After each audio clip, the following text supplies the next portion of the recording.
Il faut qu'on en parle. Il n'y a pas débat. On dit souvent que la perfection n'existe pas, et pourtant, cette série, elle se rapproche dangereusement. Hunting of Hill House, faut qu'on en parle. Mike Flanagan adapte le roman de Shirley Jackson en un drame hypnotisant. Une œuvre où chaque plan est pensé pour te hanter longtemps après l'avoir vu. Hill House, ce n'est pas juste une maison hantée.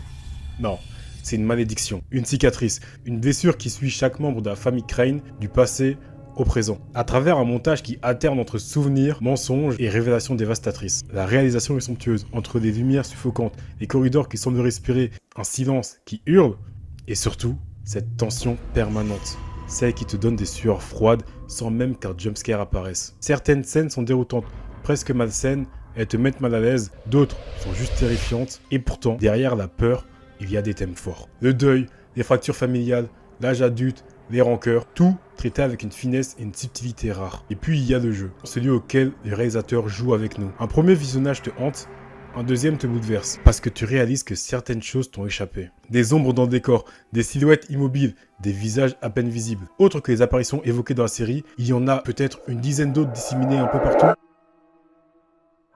Flanagan réinvente la maison hantée en privilégiant l'émotion à l'effroi, en transformant l'horreur en douleur familiale. Chaque épisode monte en intensité jusqu'à un crescendo final qui brise, reconstruit, puis te rebrise. Techniquement, c'est maîtrisé de bout en bout. Rythme, symbolisme, la narration est peut-être éclatée, mais elle reste fluide. On dit souvent que les fantômes sont des figures du passé. Et si justement, nous traînions un peu trop nos fantômes avec nous? Alors dis-moi toi, est-ce que tu as vu tous les fantômes cachés? Si oui, au combienième visionnage? Sinon, je t'invite à retourner voir la série. Et cette fois, reste bien concentré, car